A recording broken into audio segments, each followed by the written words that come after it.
Tonight on the Black Channel, more and more people are getting worried about those little words about not voting.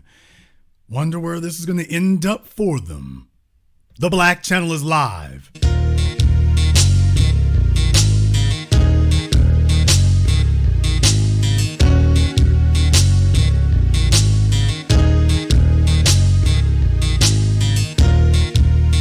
Unapologetic, unadulterated, and absolutely uncompromising.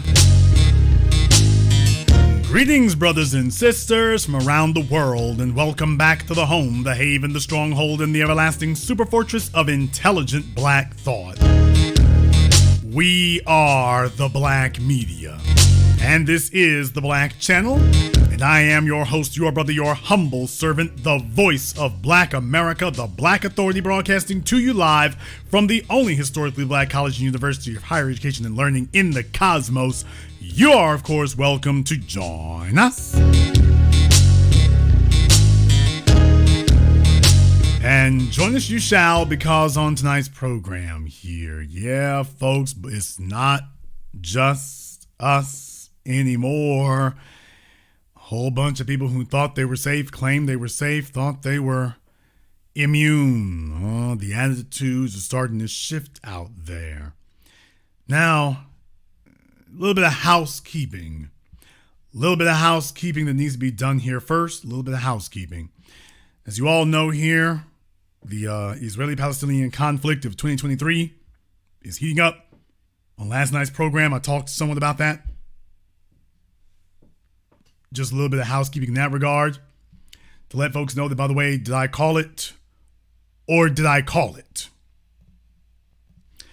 The Biden was saying that by giving money and arms and financial aid to Israel, that this would keep Americans out of the way and keep Americans out of fighting. And I said last night, you're not going to be able to do that. By definition, that's not going to occur. Well, what do you know? What a difference a day makes. The U.S. is increasing its military presence in the Middle East in order to help defend Israel if necessary, which of course it will be. Deter Iran, although they'll have to do that in Israel, and its proxy forces from entering the war, and protect U.S. forces already in the region, the Pentagon says. So, of course, you will have, quote, U.S. military advisors on the ground there. So, by the way, did I call that or did I call that? Well, while that's going on there, let me tell you, some other folks here are having a hard time about it here because this, being reported by NBC News, they're starting to pick up on this now. Yeah, it's not going to be nearly as easy as they told themselves it was going to be. As you can see from the headline of the article here, I will never vote Biden. Some Muslim Americans in key swing state feel betrayed by the president. Oh. Tell us more. The article says, as President Joe Biden declared unwavering support for Israel in the days after Hamas terror attack in Israel, Ahmad Ramadan, a former Biden advisor, now leading coalition efforts for the Michigan Democratic Party, called the state party chair to raise the alarm about what he was hearing. Oh, really? What was it that he was hearing? Michigan has one of the largest Muslim and Arab American populations in the country. Shout out Officer Muhammad Noor. And they say their support for Biden was instrumental to putting him over the top in the critical swing state in 2020. You sure it wasn't the black folk in Detroit? Are you sure it wasn't that, by the way? Every time we turn around, there's always some other group. Are you sure it wasn't black voters in Detroit? You sure that wasn't it? Who it always is? Okay. But now Ramadan and other Democratic leaders in the state were hearing nothing but frustration with Biden and threats to not vote for him again. In a series of more than a dozen roundtable discussions with Muslim community leaders in the 2 weeks since the October 7th attack by Hamas, Ramadan said the main takeaway is that, quote, people are very disappointed. They say they, quote, will not forget what President Biden did and why he lied to them, he added. Very interesting there. I was just talking last night about Minister Louis Farrakhan. So you mean to tell me that these folks who are white identifying Muslims, all of a sudden, now they're catching up to what we've been saying the whole time? What we've been saying for decades? They're just now catching up to that now that somebody is affecting their interests, or what they see as their interests. Now all of a sudden, now you're starting to talk like us? Really interesting. Quote, President Biden won with historic numbers in 2020, and I was proud to represent that. But the last 2 weeks have really shifted things, Ramadan said. I've also been getting calls from people saying, I have blood on my hands because I've got people out to support him during that campaign. While Muslim Americans remain a small minority of the U.S. population, their numbers are rapidly growing, and both parties are increasingly vying for their support. Democrats have mostly succeeded so far, as former President Donald Trump and other Republicans turned them off with policies like a travel ban that affected predominantly Muslim countries, something Trump is promising to implement again if he is reelected. So in other words, the Democrats figured, well, we'll rely on a buffer class. We will rely on one of these buffer classes that we moved in. That'll take care of it. Now, one of their buffer classes, and what a difference a week makes, now the buffer class is like, oh, wait a minute, hold on. We didn't like that. So the Democrats brought in the buffer class, and now the buffer class is having a bit of a revolt over there. The article goes on to say, now, though, Muslim leaders are warning that Democrats risk losing their support, too, if Biden and the party do not do more to combat Islamophobia and address the pain many are feeling about the war in Gaza. So, in other words, they want him to do for them what he did for Asian Americans. Quote, Joe Biden has single-handedly alienated almost every Arab American and Muslim American voter in Michigan, said State Rep. Al-Abbas Farhat, a Democrat whose district includes Dearborn, which is home to one of the largest Muslim and Arab American communities in the country. Farhat said he has constituents and neighbors who have family members trapped in Gaza, including some who are American citizens, and they feel completely abandoned by the U.S. government for not doing more to help them get out, get aid, and pressure Israel for a ceasefire. Quote, the Biden administration and Democrats as a whole are going to have to do a lot of work to rebuild some level of trust with my community, he said. It's never too late to do the right thing. Bad strategy there, sir. If it's never too late to do the right thing, then that means you never have to do the right thing. If it is never too late to do the right thing, then by definition, you never have to do the right thing, because you have already stated that it's never too late. Well, then why should they move at all? I want you all just to understand that. Recognize when some folks here are making statements and not really thinking that over. All right, bad strategy at work there. The article goes on here to say, in rolling conversations in Michigan and beyond over the past 2 weeks, Muslim elected officials, activists, and community leaders have coalesced around a plan to mobilize their constituents to vote next year, but also to encourage them to leave the top of the ticket blank in protest.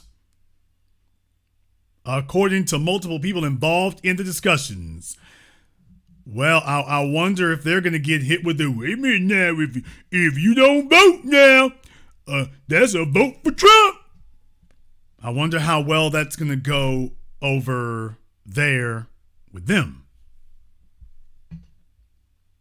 And it says they plan to mobilize their constituents to vote next year, but have also encouraged them to leave the top of the ticket blank in protest, according to multiple people involved in the discussions.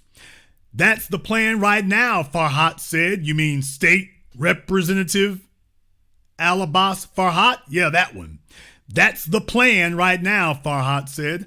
I think there's going to be a lot of people that remember when you won Michigan years ago by a razor-thin margin, when you won Georgia with a razor-thin margin, when you won Arizona by a razor-thin margin. Do not be surprised if there are consequences for your actions. Michigan, you mean Detroit, black folk in Michigan.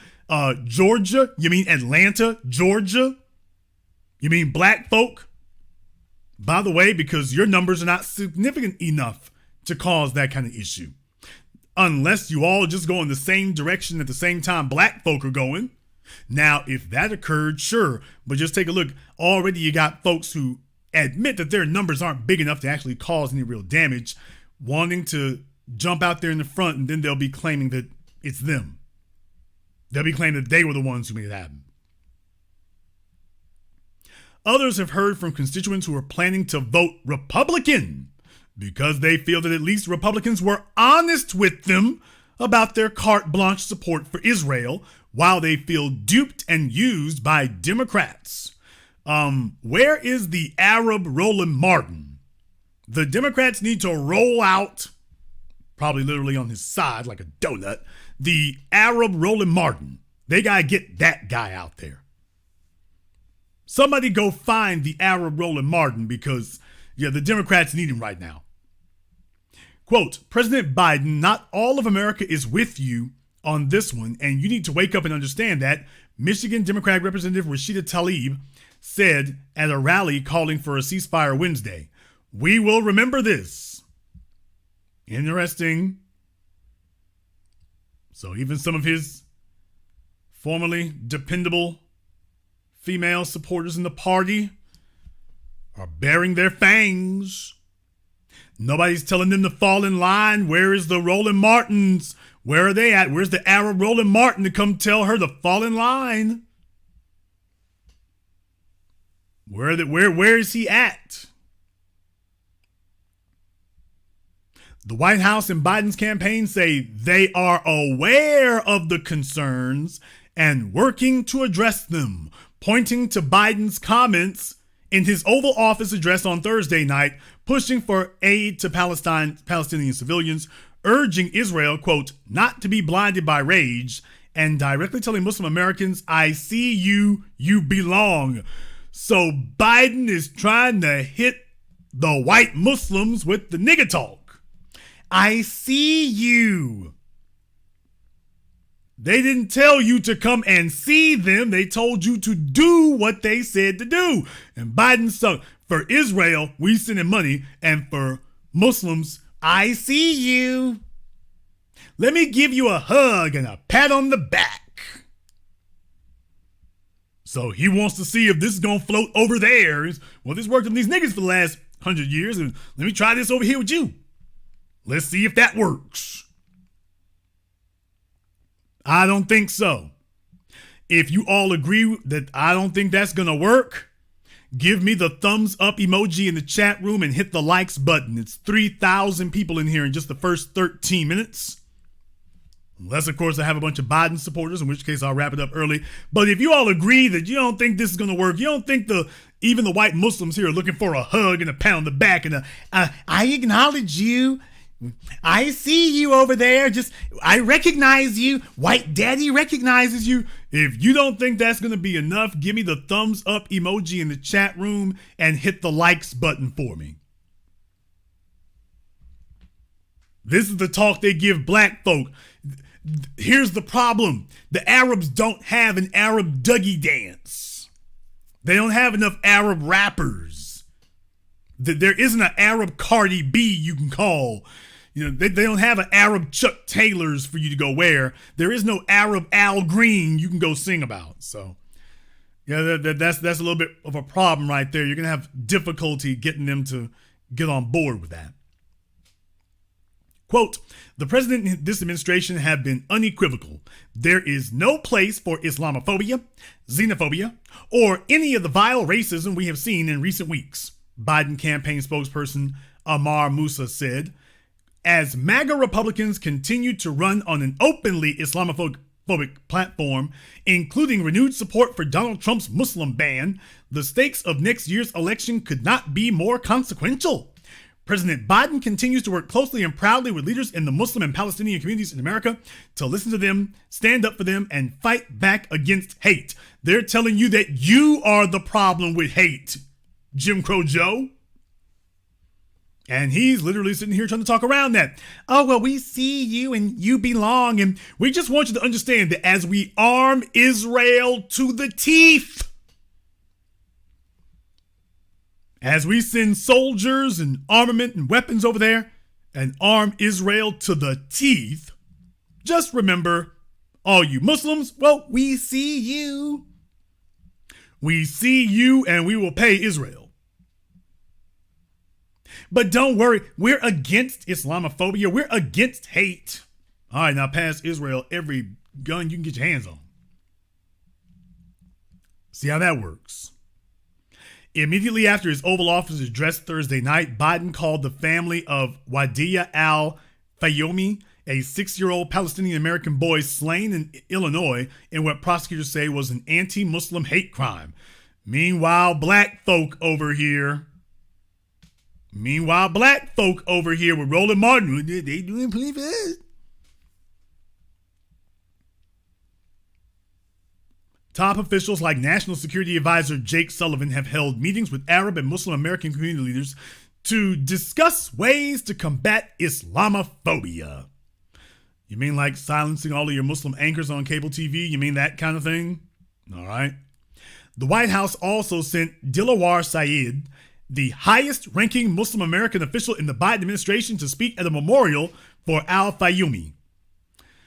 So they're sending out their token Arabs, basically. They're sending out their token Muslims. The tactics that they use with black folks. That's what they're telling the Muslims and the Arabs. We're going to see if we can get away with treating y'all like we do the Negroes. Oh, look.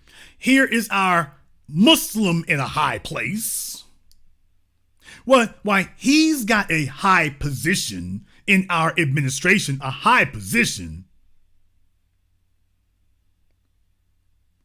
He's got a high position in our administration, so yes, that should cover this up for you, shouldn't it? He's got a good job at my administration. He's got a good job. So shouldn't that be enough to shut y'all up? We sent the fellow who I've given the best job offer to.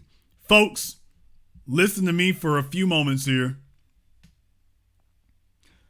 Listen to this for a few moments.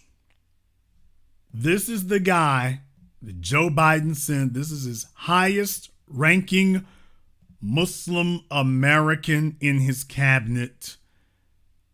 This is him. Dilawar Saeed, Deputy Administrator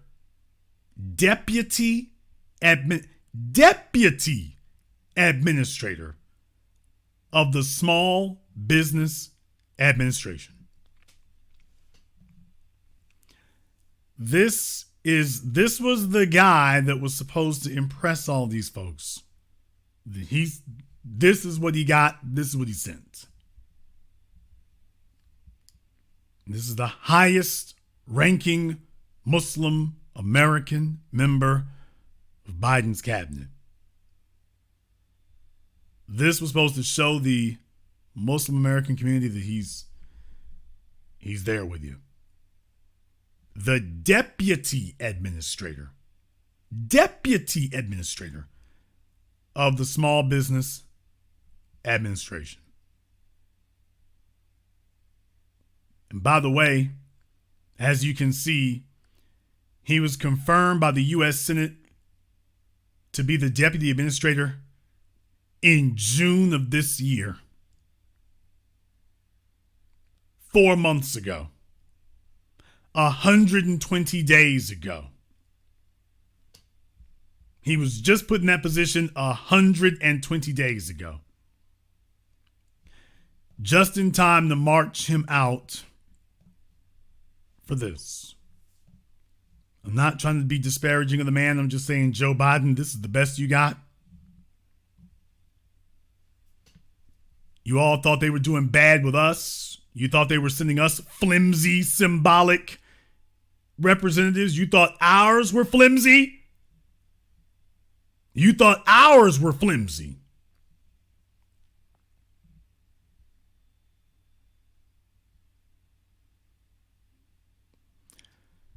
The White House also sent Dilawar Saeed, the highest-ranking Muslim American official in the Biden administration, to speak at the memorial for Al-Fayoume. In a moment that went viral, the crowd booed him when he started to speak. But he was later applauded when he finished his remarks by emphasizing that Biden will do, quote, everything in his power to fight Islamophobia. Oh, they throwing them the trick bag language. Biden will do everything in his power to fight Islamophobia while he arms Israel to the gums.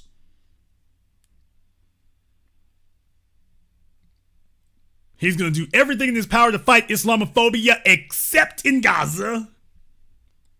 Except in Gaza, except in the West Bank.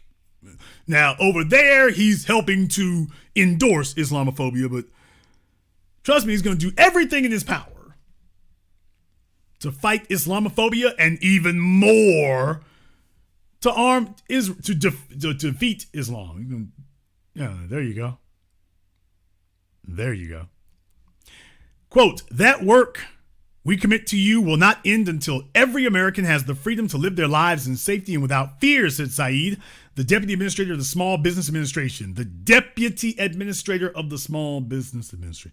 Before the attack, Biden reinstated the White House's Eid celebration for the end of Ramadan and took official actions to better coordinate federal efforts to combat Islamophobia.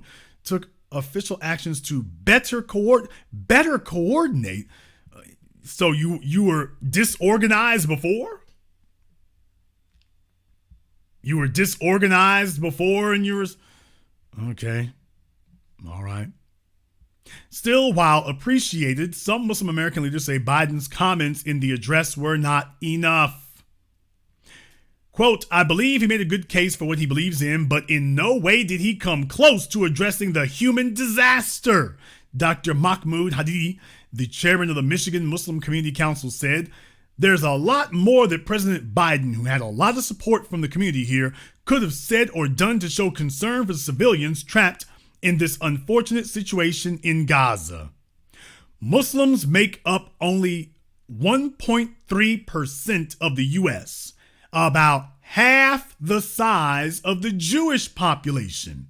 But advocates argue their votes are critical in battleground states that may be won or lost on narrow margins, including Michigan, Minnesota, Georgia, and Arizona. Now, did you all see this? Muslims make up only 1.3% of the U.S., about half the size of the Jewish population. Black people are 14% of the population. There are an estimated 240,000 Muslims in Michigan, a state Biden won in 2020 by 150,000 votes. Trump won Michigan in 2016 by a little more than 10,700 votes. The president cannot win without the Muslim vote, point blank, said Nada Al-Hanouti, the executive director of Engage Michigan, the state chapter of a national nonprofit that works to engage Muslims politically. Al-Hanouti, who is Palestinian American, said he's heard many people who say they either won't vote for president in 2024 or they'll vote third party, paging Cornel West. The margins in states like Michigan in recent elections have been so thin that many groups can and do claim credit for swinging an election. So let me get this straight. Black folk who have always been the swing vote. We've always been the swing vote. Now other folks want to try to jump in and take credit for it. You all thought that these Latinos and Puerto Ricans and Jamaicans trying to hijack hip hop, you thought that was bad. Wait till you see this. No shade, folks.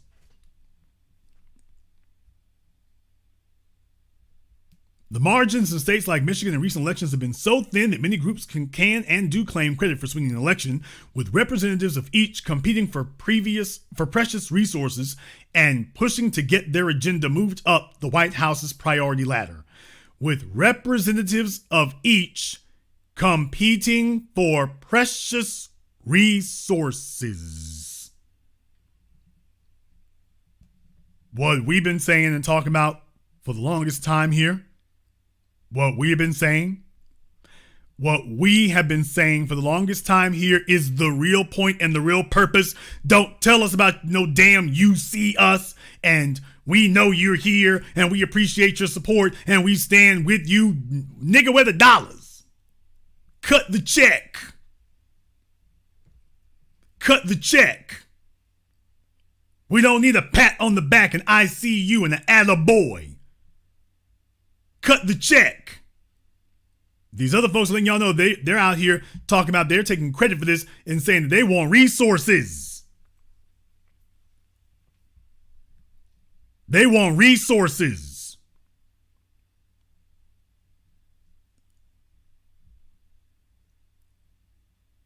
And some of the demands from Muslim Americans are likely non-starters for Biden and would have been even before the attack as well.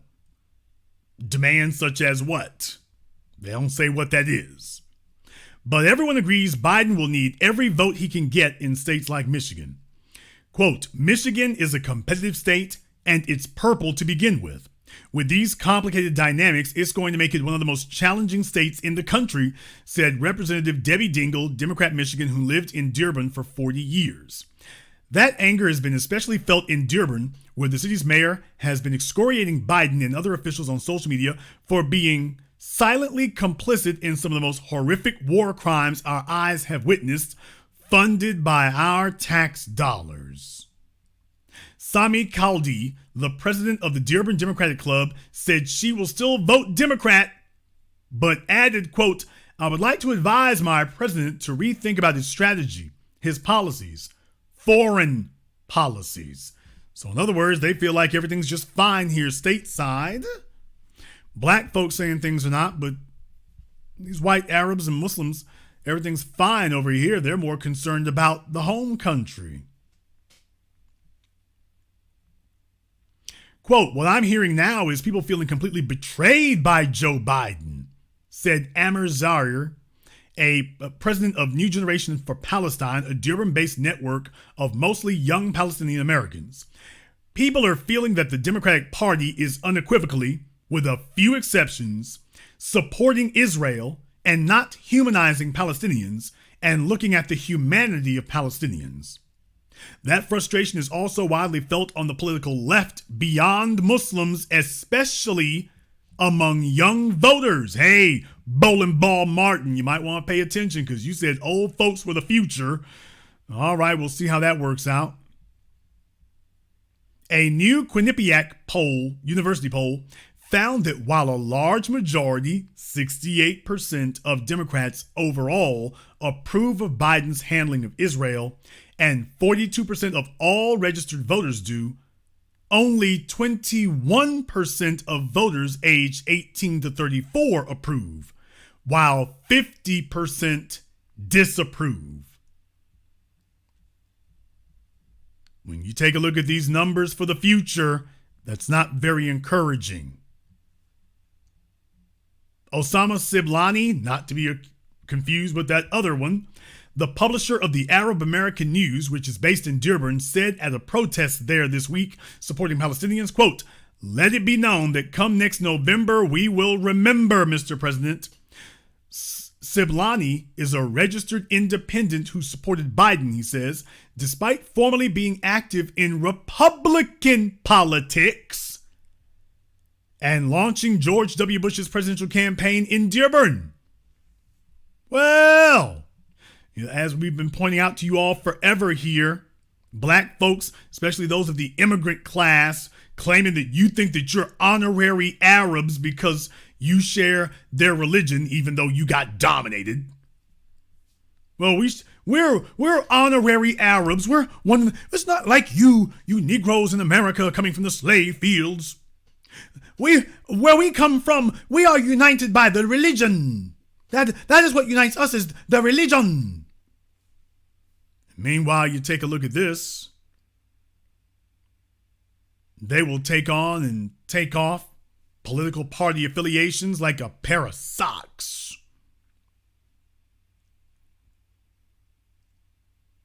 Nobody's going to be able to try to, if you don't know, Trump going to win. The article goes on to say that he said he grew increasingly uncomfortable with the GOP and critical of Trump and his hate mongering. Last year, he defended Michigan's openly gay Democratic Attorney General from sick, crazy, and homophobic people. So he's a secular Muslim. Asked in an interview what the Biden team could do to win back his vote, Siblani said it was too late. I will never vote Biden again if he stands on his head, he said. I will not meet with anyone who represents the Biden or Kamala Harris campaign because they lied to us. They lied to us. When they came in 2020, they said, you will have a seat at the table. Jasmine Rivera, the co-executive director of Rising Voices, a progressive nonprofit that works to engage Asian American women and young voters, said concerns about rising Islamophobia may hamper organizing efforts. Don't you all see how this jumped around? Dr. Claude Anderson told us 2 decades ago that the goal of the social and political establishment and media establishment of America was to change the national conversation from black and white to brown, Asian, Arab, and anything else, and white, anything else except black folk. And now we are witnesses it's come to pass. You have this article here, and black people have been the standard bearer for Muslims in America, and yet this article, and by the way, that state representative from Michigan, Farhat, is a white Arab. You can go look him up. That Dilwar Saeed, white Arab.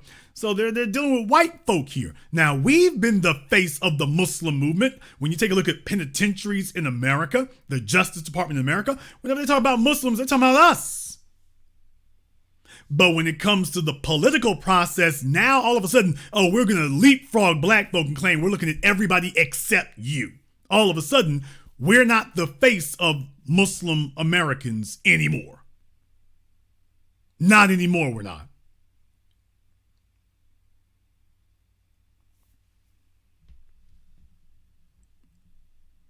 Jasmine Rivera says, quote, many of our canvassers are Muslim American, and now there is fear because of the possibility of anti-Muslim hate crimes to have people who are going door to door wearing hijabs, she said. That also dampens the ability for voting advocacy organizations like ours to actually work in these communities. So what are these folks doing out there? We're here to get out the vote? Is that what they're there to do? Is that what they're there to do, or are they looking for something different? Do they have an agenda of their own here? Are they looking for resources? I think that's a good question to ask is, by the way, what are they out there doing? Are they looking and campaigning for resources also? Are they looking for resources also? By the way, brief aside here, this is Miss Rivera. By the way, this is Miss Rivera. Born in Detroit to an immigrant Filipino-American family. So now they're telling you that we want to talk about Detroit, but we have somebody else we'd like to discuss here. Okay. Just in case you all were wondering, some of you might have thought she was something else. No, that's where we are. Many Muslim and Arab Americans voted for Republicans like Bush, who visited a mosque 6 days after 9/11 to speak out against anti-Muslim bigotry in the wake of the terror attacks and declare, quote, the face of terror is not the true faith of Islam. Islam is peace. But Muslim and Arab Americans shifted Democratic as Islamophobic rhetoric became more mainstream in the GOP, culminating in Trump's proposal to ban all Muslims from entering the United States. But Republicans have tried to make new alliances with culturally conservative Muslim voters. In the 2022 campaign, Michigan's GOP nominee for governor, Tudor Dixon, embraced a push by some Muslim officials in Dearborn and other towns to remove LGBTQ plus themed books from public libraries. Mark Melvin, a Democratic pollster who runs Democratic Majority for Israel, said he sees more political upside for Biden on his stance on Israel than danger, especially in a likely Biden-Trump rematch. Quote, "We're in the white heat of this moment, but I think as we get closer to the election, it's going to be clear that if you might otherwise be a Biden voter, staying home is going to be a vote for Donald Trump." Okay. So the guy who says that the guy who runs Democratic Majority for Israel is telling the Muslims that if you stay home, that's a vote for Trump. Okay. It would be strange to see people lend any support to a racist, Islamophobic candidate like Donald Trump because they differ, perhaps very strongly, on this one issue. So, yeah, they're basically trying to give them the black folks treatment. Well, this is just one issue here. Are you really going to just stick on that one? Oh, that's why we told you all, we're single issue voters, reparations, cut the check. We're single issue. Well, are you really going to not vote for all y'all dumbasses over there who don't listen to me, Roland Martin? You're over there listening to the new black media. Y'all gonna not vote for Biden just based on one issue? You ain't gonna vote for Kamala Harris? Just based on one issue? Y'all dumbasses.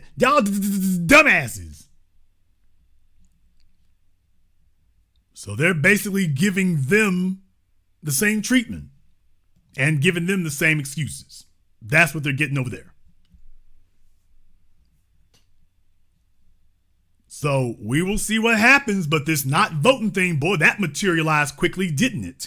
I wonder who they learned that from. By the way, I wonder who they learned that from. Because they don't have a history of behaving in that manner. So the question is, who did they learn that from? Who they learn that from? Because we know it is not in their history to do so. I wonder who told them, who showed them the blueprint and the template for responding like that. I wonder who it was. Wonder who it was.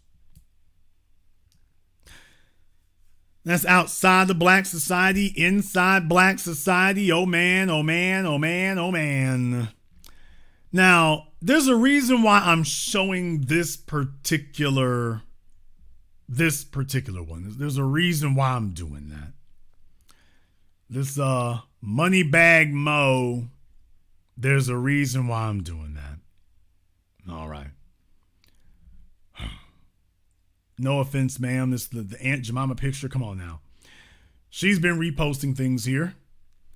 We already knew you weren't going to vote for Biden. You told us already you don't believe 1,400 plus 600 equals 2,000. You're big mad he can't universally forgive student loans. You think he's too old. You're afraid of her and racist AF. You're voting for Chakra Khan West, RFK Jr. Okay. Then she reposts this from your friend of mine, Benjamin Crump. Governor Gavin Newsom has signed a bill that will give community college students in California a grant of up to $5,000 if they transfer to an HBCU.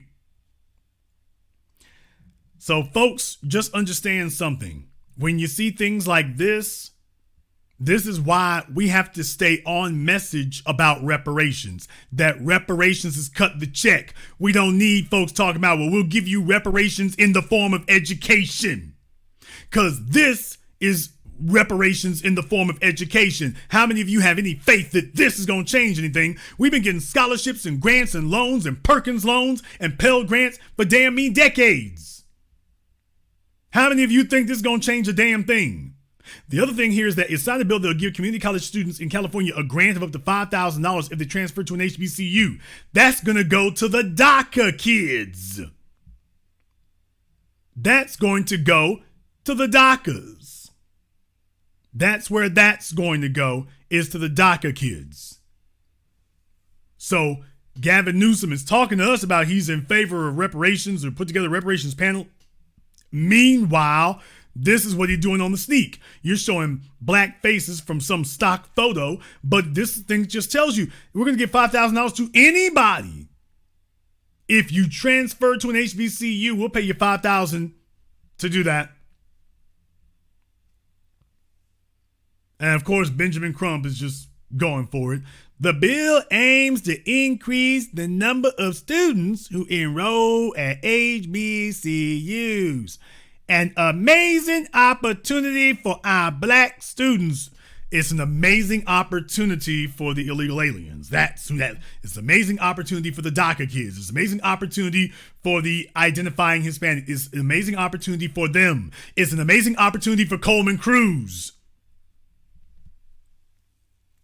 It's an amazing opportunity there. Just thought I would point that out. It's an amazing opportunity for them. While you got us stalled in committee and got us stalled on panels and got us stalled with discussion panels, they sitting over here doing this. Let's make sure they're fully funded.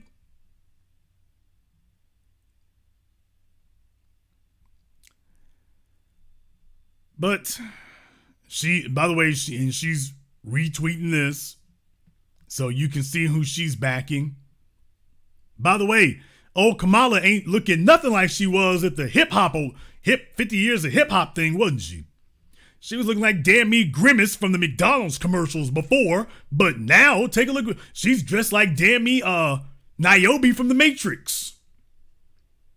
At least she looks a bit more serious here. She's looking like Niobe from the Matrix.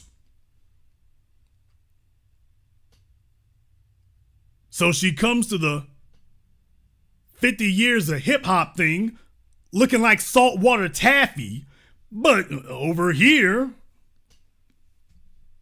she's not wearing Chuck Taylors or any nonsense like that. Boy, she looks like she's ready for the Oscars. All right.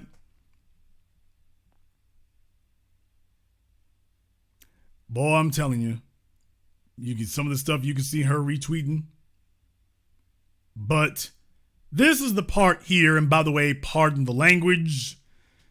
This is the part here because I want you to see what a fine, upstanding citizen she is. And it's 2016 all over again. And you know what? I can't care anymore. I'm all out of F's to give. I'm going to do my part. But the short-sightedness and lack of strategy is going to continue to be our undoing. Now, there's a reason why I'm taking this in the order that I am. The reason why this was significant to me is you take a look at this right here. This is a woman who has 3,000 followers, 3,200 followers.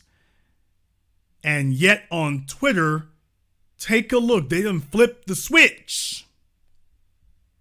And they've made sure that this has gotten a reach of over 2.4 million people. So, of course, the white supremacists at Twitter have done what they do. They flipped the switch and, okay, let's get this out there. Now, what was it that she had to say that this obscure little account that is a Democrat shill account and a Democrat butt-kissing account, what was it that she said that Twitter and Elon Musk felt was so important that they wanted to make sure that they flooded the zone? Dear black people, we already tried the not voting thing from 1619 to 1964, and we see the laws that were passed in our absence. We didn't try not voting from 1619, you historical illiterate. So she's just saying stuff. She's just saying nonsense. America needs us to help her get her S together. So black folk need to be the moral saviors of America. See, this is supposed to appeal to this that mess they did in 2020. Black women's is gonna save America. Black women's, they're appealing to your ego. So they sent Mammy Bag Mo to whoever in the world this person is, because she's not of any significance. They sent Mammy Bag Mo to sit up here and give you the Roland Martin talk, a bunch of profanity, wagging your fingers. See, this is how you know this came from the white paymasters and the white puppeteers of the Democratic Party, because this is the way you see them talking to black folk, totally different than anybody else. So you see, this all looks familiar, yeah, because this is their playbook. This is standard operating procedure. This is the template that they use when speaking to us. Is always, y'all get your asses back down. I ain't gonna do nothing for you. Hell no. Sit your ass down. There you go. America needs us to help her get her act together. America don't need me for a damn thing except to cut the check. That's all America needs me for. We've already shown them the way. We are the moral compass, then they don't need us to help them get anything together. You can't say that we are the moral compass and then say that they need us to get their act together. If we're the moral compass, then they already know what needs to be done. But you notice, she's not talking about what we're going to get. She's talking about, well, you see, on moral grounds, and isn't it amazing you have a heifer got 5-6 bastard kids running around and then talk about moral compass, but okay. America needs us to help her get her S together. We are the moral compass. When we vote, everyone is better off. Don't give up your power. Do you see why Elon Musk and Twitter blasted this out? You see why they elevated this and made sure this got out everywhere? You see why they did it now? That we need to show up and vote for moral reasons, not political reasons, moral reasons. And those moral reasons aren't even, now she started off with something that sounds pro-black. Dear black people, we already tried the not voting thing from 1619 to 1964. Then she pivots. Right here, she pivots. America needs us. We are the moral compass. When we vote, everyone is better off. So she starts by talking about black folk and then says that we need to vote so everyone else can be better off. And boy, don't you take a look right here. Don't you see how Twitter boosted that? Don't you see how they put that on the megaphone? Don't you see how they blasted that out and amplified that to everyone? 2.4 million from an account that ordinarily ain't really moving no weight. Ordinarily not much going on. She ain't really saying much of her own. She's not really saying anything herself most of the time. Take a look at October 17th. There's no money in peace. 155 views. 155. So it wasn't like she's getting watched by anybody. All the Fannie Willis haters in the press and punditry look foolish AF today. Boy, I'm telling you, she is a big bag of Aunt Jemima pancake mix.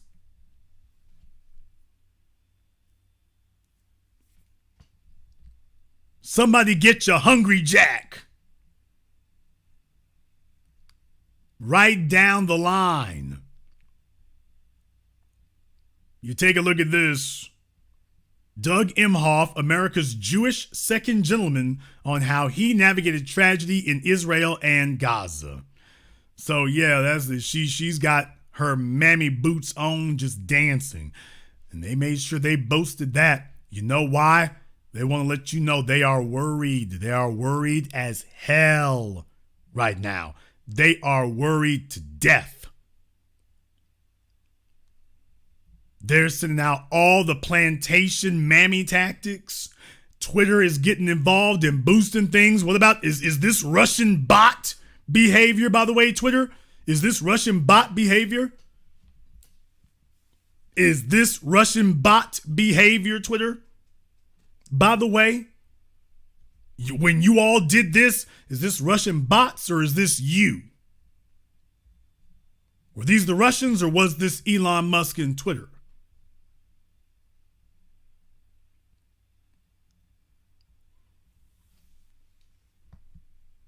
Thought that'd be an interesting aside there. Folks are scared to death when we talk about not voting. They're scared to death. They're worried to death at the corporate levels, at the highest levels of corporations, media, and government. They are very, very worried about that idea. And they should be. But the message is catching on and is getting around because what we've been saying is going far and wide and is getting amplified out there. And I want you all to go ahead and stick around for that. We're going to come back to that after, and I'm going to show you exactly what I mean after this very brief commercial, non-commercial break. Before we do, I want to thank everyone, and I do mean everybody who has contributed to support tonight's program on PayPal, CashApp, Super Chat, Venmo. Big shout out here to Brenda Starr. Thank you very much for your support tonight. We appreciate that. Mr. Bo Eldridge, thank you for your support as well. We appreciate that. And to everyone else who's contributed to support tonight's program, we're going to be right back here to show you how far out the message has gotten. This is The Black Channel. Hello, my name is Steve Burgess. I'm the author of this book, Guidelines for the Successful Student, a closer look at parenting your school-aged child. In this book, I've explained the role of the parent and the student in addition to what accommodations, procedures, rewards and consequences and expectations that need to be in place to ensure student success from primary to high school. This book is available on Amazon.com. For more information, please visit my link tree at Easy One-on-One. And to access my latest podcast, A Teaching Moment with Mr. B. Thank you all for listening. A white supremacist assassin seeks revenge. Corrupt FBI agents with evil intentions. Dangerous black collaborators dedicated to treason. Occam Jeffers must defeat them all and somehow survive. One misstep and he's a dead man. Join Occam Jeffers as he looks the devil in his blue eyes and tells him, Black first. A sequel to the underground hit War of the Heart, Spirit of 1811 Publishing presents God Love Us, on sale at Amazon. Pre-order and save today. Visit spiritofo1811publishing.com and show your love. More Threads. A brand owned by a descendant of Black American freedmen was created to uniquely address Black American history and contributions that have been intentionally hidden and suppressed. Use their apparel and more to learn and share the Black American history of Black inventions, heroes, towns, Black business districts, and more. Sign up and support not only a Black-owned business, but a movement at www.morethread.co.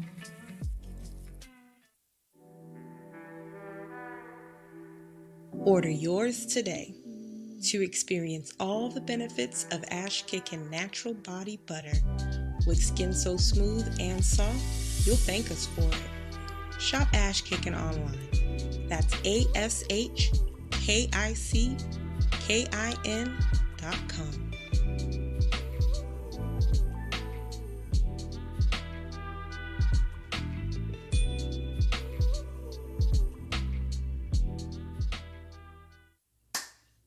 Hi, this is Brenda Starr, creator of Poetry with a Purpose and author of the book Pressed But Not Crushed. Pressed But Not Crushed is an anthology of political poems that address current and historical issues in American descendants of slave population and African American population. The book describes slavery and its residuals, Jim Crow segregation, social depredation, and other relevant issues to American descendants of slaves and African Americans, including the current political climate that does not address our issues.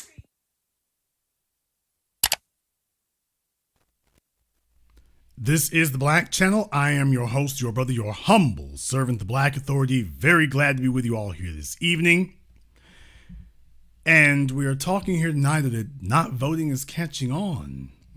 Not voting is catching on. Well, of course, that begs the question there. If not voting is catching on, then what will be the alternative there?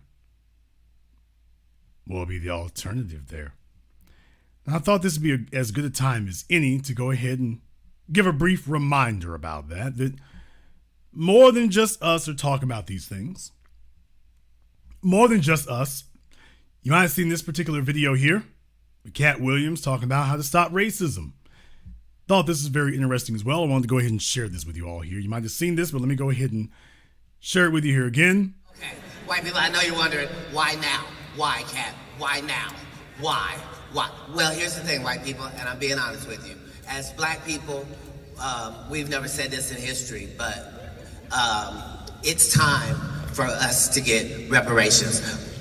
Black people, it's our money, and when do we need it? You see that, white people? We didn't even rehearse that. That's how badly black people need this money, like every one of us.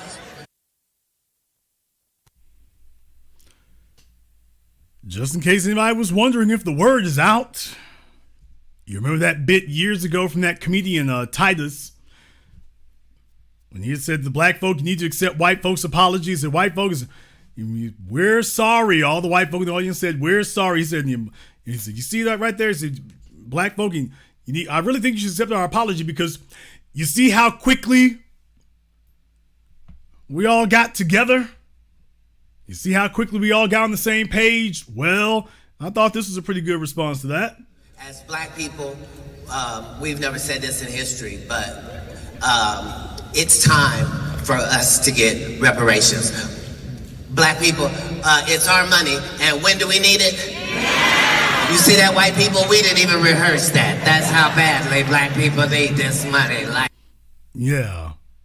Yeah, I really think y'all should listen, because do you see how quickly we got on code? We didn't even have to rehearse it, didn't know it was coming, didn't need to. We was ready. So, by the way, yeah, I think y'all should listen, because do you see how quickly we got on code there? Do you see how quickly that flipped? Well, you say, wow, they don't agree on nothing. We agreed on this, didn't we?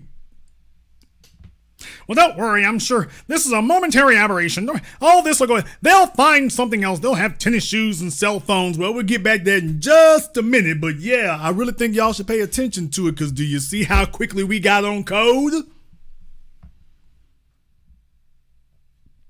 Do you see how fast we went from shucking and jiving to man break my bread? Do you see just how quick that flipped? Because some folks don't take it seriously, because the Biden administration doesn't think we need reparations. And you all, I'm telling you right now, mark my words. You will see this again, and you're going to see somebody like Roland Martin, The Root, or whatever. You're going to see somebody out there on Twigs and Berry's Twitter. They are going to say that what I'm going to show you next, that this is the Biden administration doing something specifically for black people. Specifically for the descendants of the slaves. People, mark my words. They are going to say that this is Joe Biden doing something specifically for us. Jason, what exactly is it? This.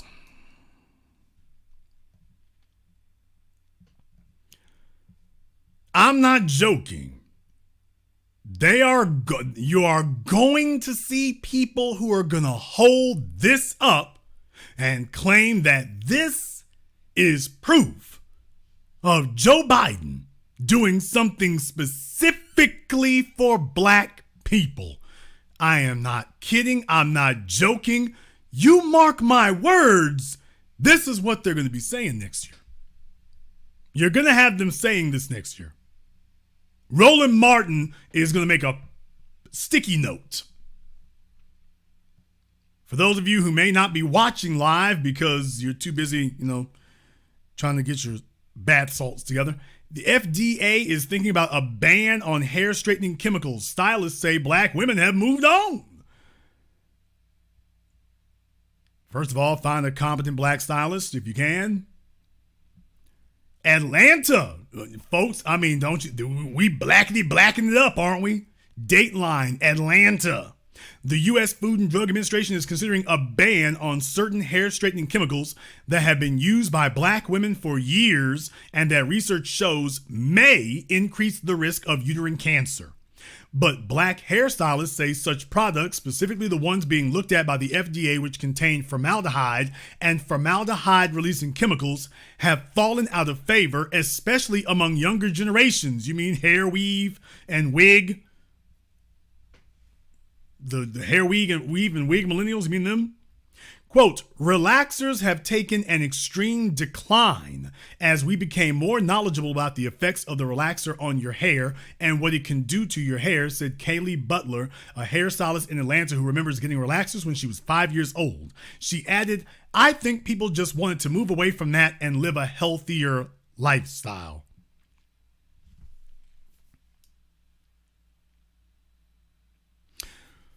A brief trip around downtown Atlanta will put the lie to that, but okay. The FDA is in the first steps of the process. The notice of a possible rule was recently added to its regulatory agenda.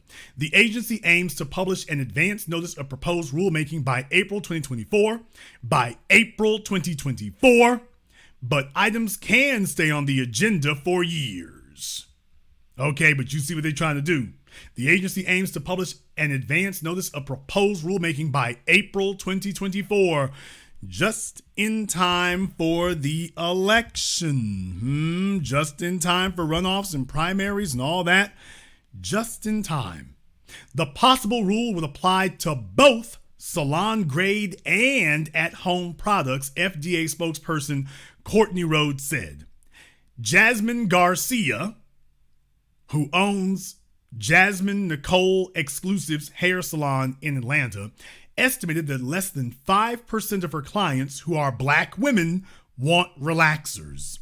She told the Associated Press that a client texts her after learning about the potential ban, saying, of all the things the FDA needs to look into, why relaxers right now?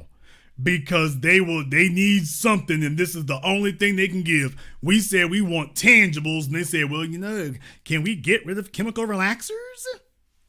Something you've already dealt with. Well, we'll just make it official. That means it's symbolic. If it's something that doesn't really affect us, that's already been dealt with and settled, and doesn't make any real difference, then that's called symbolic. Juneteenth, anyone? These are symbolic gestures. Earlier this year, U.S. Reps Ayanna Pressley of Massachusetts and Chantel Brown of Ohio asked the FDA to investigate chemical hair straighteners, pointing to a study published in 2022 from the National Institutes of Health that linked straighteners to an increased risk of uterine cancer. Pressley said in an October 6th statement that the FDA's possible action is a, quote, win for public health, especially the health of black women. Couldn't even say it's a win for the health of black women. It's a win for public health, especially the health of black women. Folks, this is what the hell we are up against here.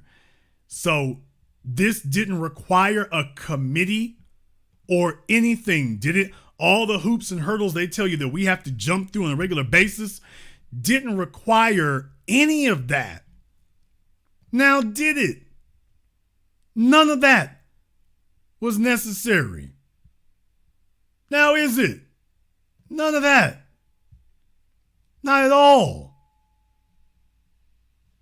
Kind of crazy how that works, huh? They didn't need to do any of that. Now, just to make sure that everybody understands here, because of course we wouldn't want a situation where there is misunderstanding. because that would be bad. We wouldn't want a situation where there's misunderstanding. Just thought I would go ahead and take a moment here and remind people of exactly who we're talking about here. No, I'm not trying to mock anybody or be crass, but I just thought I would go ahead and point out to you, just in case anyone had forgotten, who we are discussing. Just a brief reminder that this is Representative Ayanna Pressley. This is Representative Ayanna Pressley. Ms. Pressley, no, I know this sounds like an SNL skit. Ms. Pressley, as you just heard, was responsible for getting together with another representative to write a letter to the Food and Drug Administration concerned about black women's hair.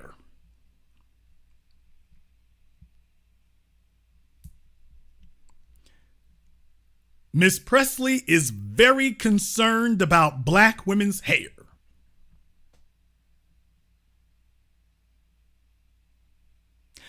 She is not stomping for reparations. She's not stomping for a black hate crime bill. No, she couldn't find the time to do that, the time nor the interest. But she is very interested in black women's hair.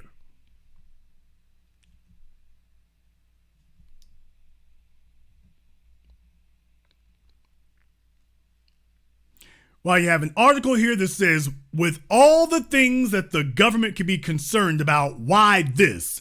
Maybe you should ask Representative Pressley, who, when she's not concerned about LGBT rights and immigrants, when she's not worried about that, she's worried about black women's hair. No, folks, I'm not joking. This is Representative Ayanna Pressley. This is her. And this is what she's concerned about. What's going on in hairstylists' salons. Oh boy. Folks. Now this is a quote from Representative Pressley. Regardless of how we wear our hair.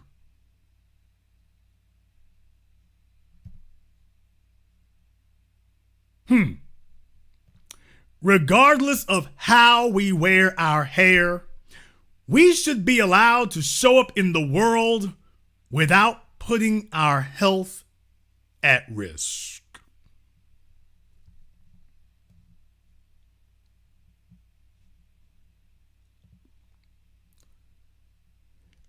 People, the black political class is clinically insane.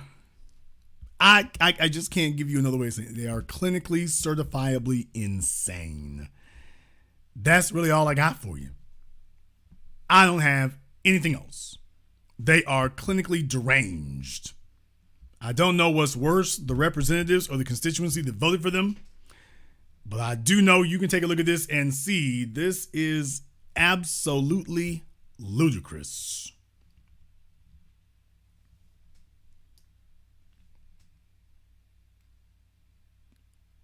So now we have a reason to vote Democrat. I guess now we have a reason to vote for them. Is this supposed to convince us that not voting isn't an option? I'm not swayed. However, some of you may be. Therefore, the telephone lines are now open. The number is 646-787-1933. That's 646-787-1933. Your personal access code to the blackest radio program in existence, the only one of its kind on planet Earth today. And as always, you are welcome to join us. I want to thank everyone who has contributed to support tonight's program on PayPal, Cash App, Super Chat, Venmo, Andrew L. Abdul, Mr. Jules. Thank you very much for your support. A big shout out here from Karen. Well, do my Humpty eyes deceive me? Is that Karen? No, this is the good Karen. Hadn't seen that name in a while. Well, I'm very, very glad to hear from you, sister. Please don't be a stranger. Mr. Fairchild, Joseph, and everyone else here, thank you very much for your support. Line is blessed. And the telephone lines are now open. And the point I'm making here tonight is that not voting as a strategy is catching on, is scaring people. It's being picked up by other folks out there, because you got to remember, people pick up tools that work. They pick up tools that work. So you see, we are the trendsetters for everyone. When they see us do something and when they see that it works, all of a sudden, everybody pick it up and start slinging it. So now they're letting folks know, hey, understand, like right now, the supporters of the Palestinians, they in the streets. I talked about this, man. They're in the streets, and not just 5 or 6 of them. They're out there in the streets right now in New York, in D.C., in the tens of thousands. They got big numbers out there. Around the world, but particularly in North America, they're out there in big numbers in the streets because they saw us take to the streets. They saw us do that. And they said, well, if it worked for them, talking about not voting and then going to the streets, if that worked for black folk, that's the template we need to follow. So because we showed that our new strategy is viable and is effective, now these other folks are saying, hey, let me see if I can get some of that action. You all showed that it's a viable strategy. You showed how it can work. Let us see if we can put that to work for us. We're going to go ahead and open up the phone lines here. Let me get caller from area code 469. You're on live with the Black Channel. What's your name? Where are you calling from? This is Thomas calling from Dallas, Texas. Thomas from Dallas, what's on your mind? Yeah, Jason, I mean, it's going to get real ugly around here with these Democrats, man. They could offer us everything. Buckets of chillings. We're doing the holidays. They're going to, you name it, man. They're going to bring out all the mammies and coons and, I mean, just pile up on us, man. And I kind of noticed you was being kind of petty tonight. You said Arab, Roland Martin, man, you almost made me puke in my mouth when you said that for one of him to show up, that's scary. Yeah, they want a Raheem Martin. That's what they're looking for. A Raheem Martin or a Ramadan Martin. They need an Arab Roland Martin is who they need. They need some fellow who's going to, y'all is just dumb as hell if you don't vote. And that's what they need. They need somebody like that. So if they could get him together and get him out there in the streets, here's the only difference. Them folks probably ain't going to argue with him that long. They're probably not going to talk to him for any length of time. He's not going to get any traction whatsoever. So trust me, if they can find a buck dancing pork chop preacher in the mosque somewhere, they're going to try to drag him out if they can. But they better hurry because they're running out of time. If that's going to be the strategy, they better hurry up and get to it. I'll let you have the last word. But Jason, what don't make any sense about the Democrats? They think we stupid. But what the black media, the new black media has done has woke everybody up. You think Cat Williams ain't listening to us? I mean, everybody's listening to the new black media now. And when he said reparations win, now everybody was on code at that comedy show. And we all on code, man. It's never going back. So that's why they went after the woke movement and whatever. Cut the check or you're not going to get a vote from us. This comes from the grassroots. You've been here. You've been with me for a while, Thomas, and you understand what I told you all over a decade ago. Folks were looking for things to turn overnight. You don't turn a cruise ship around in a couple of minutes. It's not a speedboat. We didn't get in this overnight. You're not going to get out of it overnight. And I've always told you all, we don't need to follow the celebrity class. Of course, you always want to be aware of things. People who have a widespread notoriety or attention. You always want to be aware of that. But I wanted us to understand that this change isn't going to come from the elevated folks at the top down. This is going to come from the grassroots up. This is going to come from the soil up. And we don't need the majority of black society to get on code with it. That's been the most frustrating thing to most other people is, well, Jason, when are we going to get together? We just need enough of us to get together. Jason, how many? 10%. Once you got 10% together, the other 90% is going to be very hard pressed to resist that. Once it starts going, next thing you know, now you're seeing them reflecting our discipline. Get that? I want you all to understand that part and get that. It's been because we've been so consistent, whether it was, quote, good times or bad times, our message has remained consistent. We never backed off of it. We never changed it. We never altered it. If anything, we doubled and tripled down. When, what's her face on The View, Sunny Hostin, when she was talking to Bernie Sanders, and I'm just like, right. I told you all, that was a bellwether moment when she said, what about reparations? What do you mean by reparations? And when she said cash payments, bam, there you go. They've been listening to us. They're scared to acknowledge us because once you acknowledge us, now you're admitting that we're influencing you. So, and I'm perfectly okay with that. Let us stay in the shadows. I've been telling you all, there's power in the shadows because people can take the talking points and they might put a little spin on it. But at the end of the day, you're going to have to come fool with us. You can try to put a little spin on it and sprinkle a little cayenne pepper on it. But at the end of the day, you going to have to come fool with us. When you say reparations and when somebody say, what do you mean by it? Now this is where the rubber meets the road. Either you're going to answer it or you're not. I told everybody cash payments, cash payments, cash payments, cash payments. Cut the check. Cut the check. Oh, you can't mistake that one. You can't say you didn't understand what that meant. Now, next thing you know, now they're less shy about it. Folks used to be real shy and real timid. No, we can't do that. Y'all just looking for a handout. They ain't gonna do that. Now take a look at it. Oh, it's in style now. It's in style. But the difference is this ain't a fad. This is the new normal. Thank you very much for giving us a call tonight. I want to send a shout out here to Burn Rubber in the super chat. Thank you very much for your support, Burn Rubber here. We appreciate that. B1, great lessons here. I appreciate that from you here. So thank you very much for your support. And to everyone who has contributed by PayPal, Cash App, Super Chat, Venmo, thank you very much for your support tonight.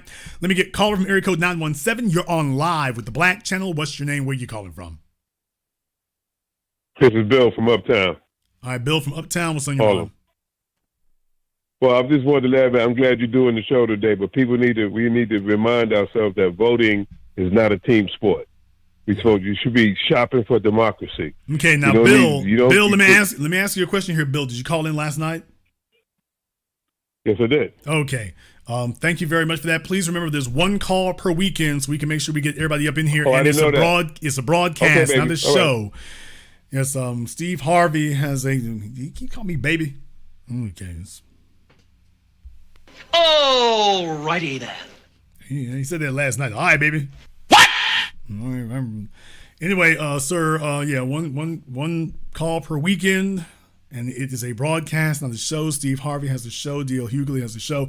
Caller from area code 571. You're on live with The Black Channel. What's your name? Where you calling from? What's good? It's official MGTOW. I got one question, man. Who did you vote for in the last election and why? Because you straight up said, I voted. I remember those words. So who did you vote for and why? I voted for Kanye West. Okay. Thank you. Have a good evening.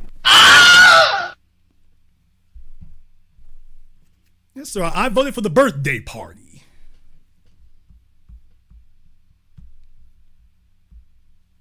Jason, why did you vote for Kanye West in the birthday party? Because Kermit the damn Frog wasn't on the ballot. That's why.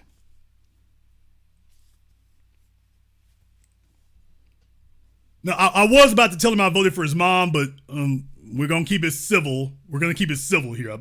I did vote. I was going to vote for Mama MGTOW. That's who I was going to vote for. I was going to vote for her, but I'm going to keep, I'm not going to go petty. I'm not going to go super petty. I know what y'all are thinking. Petty Pendergrass, Petty McFly, Tom Petty. I'm not going to go there with it tonight. Caller from area code 980. You're on live with the Black Channel. What's your name? Where you calling from? Big Lou. I'm calling from Charlotte. All right, Big Lou from Charlotte. What's on your mind? Man, I love your show. I just got something radical for you.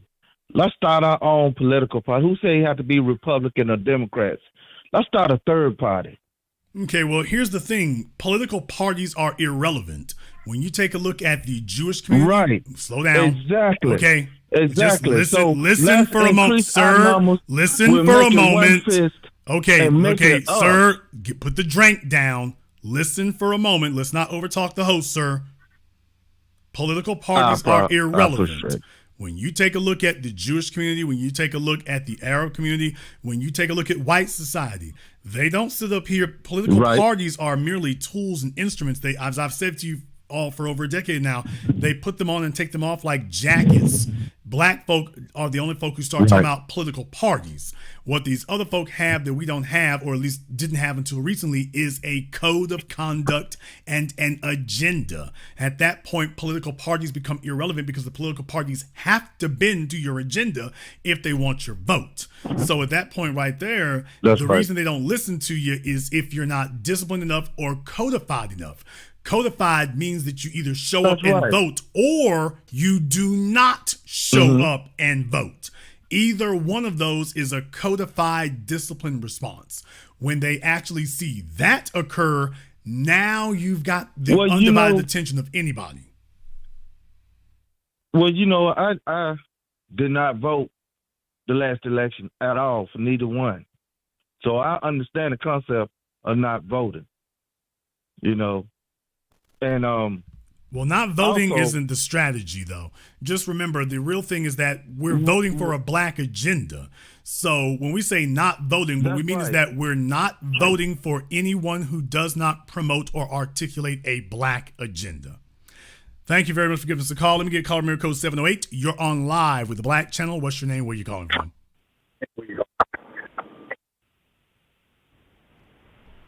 Brother Jason, this is... All right, here, folks. If you get on the phone here, I understand you got a cheeseburger in one hand and buttercream oil in the other. Please pay attention. Caller from area code 225. You're on live with the Black Channel. What's your name? Where you calling from? Jay from Baton Rouge, Louisiana, by way of Woodville, Mississippi. During the last past government election here in Louisiana, they had a writer named Andre Figueroa wrote an article about the White House saying that the state of Louisiana Historical Black University, $1.2 billion. But the people didn't fall for that. It was only galvanized to motivate blacks to go to the poll to vote for Sean Wilson, who damn sure wasn't going to give you no money from that. Anytime we put this white governor in here, he only got in there twice on the black vote, and this man hasn't done anything for us yet, and he's not going to do anything. Well, I mean, John Bell Edwards did plenty. Remember Alton Sterling?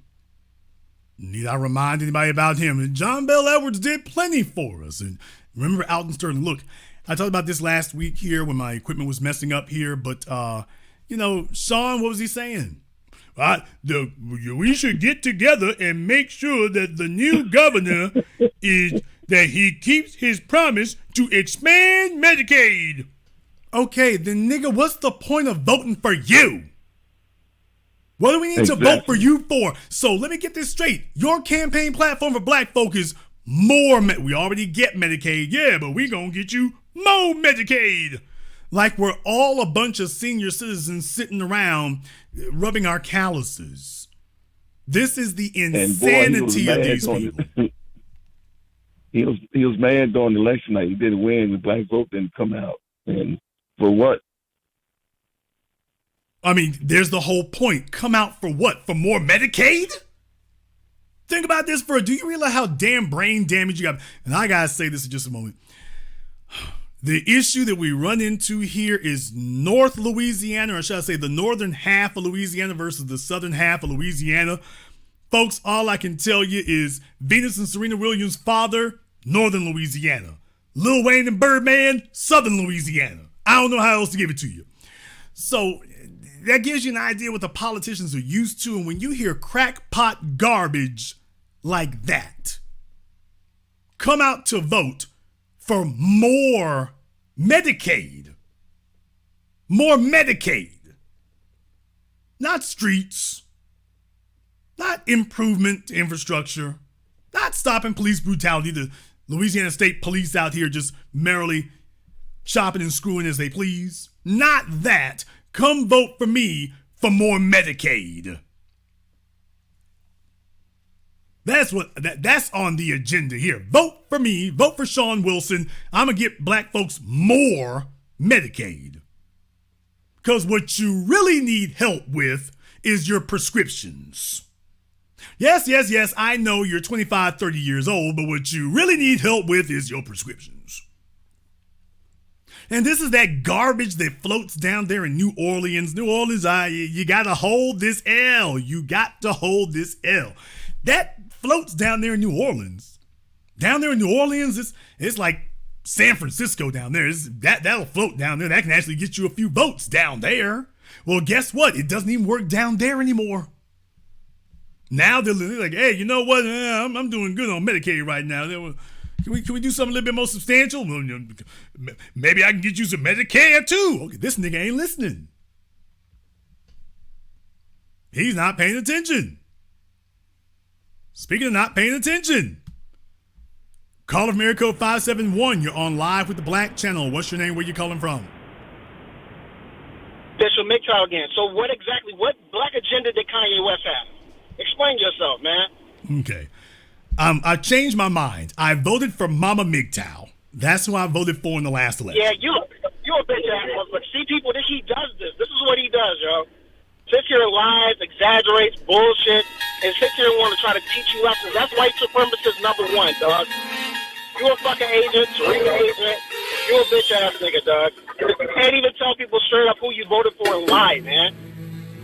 But you sitting there trying to teach and preach and coach and all this and that and the third. Then you want to play stupid ass games. You a bitch, dog. And you still ain't gave me my face. So, take that as you may. Listen to me, people. This motherfucker is a goddamn self-made agent. That's all I got to say.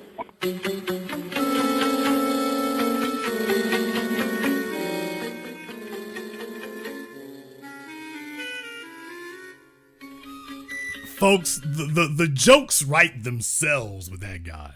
They write. Look, mental illness is a real issue, okay? Mental illness is a real, emotional illness is a real issue. There is no filter. Some of these women out here, they were using substances and other things, and their children have now, they're grown, but they haven't grown up, is what it is, so. He's looking for a black male savior, and I can't really help him. Call from area code 708. You're on live with the Black Channel. What's your name? Where you calling from? Brother Jason, this is L Boogie calling from Chicago, brother. All right, L Boogie from Chicago. Turn off your speakers. What's on your mind? Oh, I'm sorry. I apologize.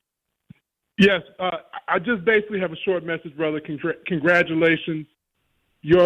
Our movement, being led by you and others in the black media, is truly catching traction, and we are penetrating deep into the hearts of the population, man. And it's just wonderful to see. And this example or evidence by folks like the last caller calling in to let us know that they're sending their agents, man, but it's not going to work. So just congratulations and keep up the good work, brother. Thank you. Thank you very much for giving us a call tonight. We appreciate that. B1 is always here. Definitely, folks, like I say, not voting. Understand what not voting means. Not voting doesn't mean that we don't vote. Not necessarily. It means we're not voting for anyone who doesn't have an express black agenda. If there is no black agenda, then we're not voting for you. So if you're expecting us to show up for you because our fathers showed up or our grandmamas showed up, guess what? This time around is going to be different. So if you don't have if you have no black agenda, then expect no black vote. These are politicians. They have no black agenda. Well, there's not going to be a black vote. If there's not a black agenda, then we're not voting. Not for you. At that point right there, I don't care who you vote for, as long as they actually are presenting a black agenda and endorsing one, that's what you go for. That's who you go for. At the very least, don't vote for anyone who doesn't have one. And if you wind up, you're like, hey, Jason, there's no one presenting a black agenda. Well, you withhold your potential vote. Make sure that you're registered to vote. Make sure you're up to code, but withhold your potential vote. If you don't go to the polls and deliver your vote, then withhold your potential vote until someone who actually does have a black agenda presents themselves and makes themselves available to vote for.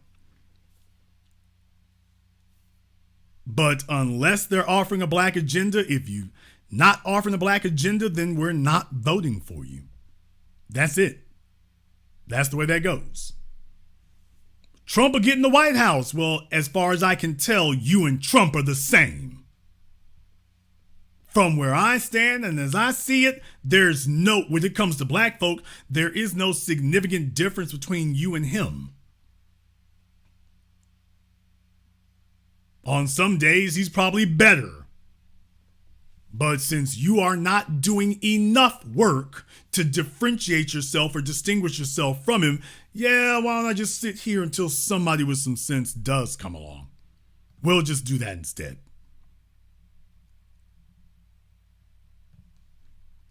We're going to go ahead and wrap things up here tonight. If you are new here to the Black Channel, welcome to the haven of intelligent black thought. We do this every weekend. Click that red subscribe button. Click that yellow notification bell. Join us each and every time that we're here. If you haven't been to our website, blackchannelfilms.com, you want to go and check out our groundbreaking best-selling documentary work, 7 a.m., Gentrified, Race War, all available on DVD and streaming. Go to blackchannelfilms.com. That is blackchannelfilms.com. I want to thank everyone who has contributed to support tonight's program on PayPal, CashApp, Super Chat, Venmo. To a man, Mr. Richburg, and everyone else, thank you very much for your support. Thank you to everyone here for liking, subscribing, and sharing. And this concludes tonight's broadcast of The Black Channel. I am your host, your brother, your humble servant, the Black Authority. And until next time, my brothers and my sisters from around the world, remember, black is the future, and the future is uncompromising.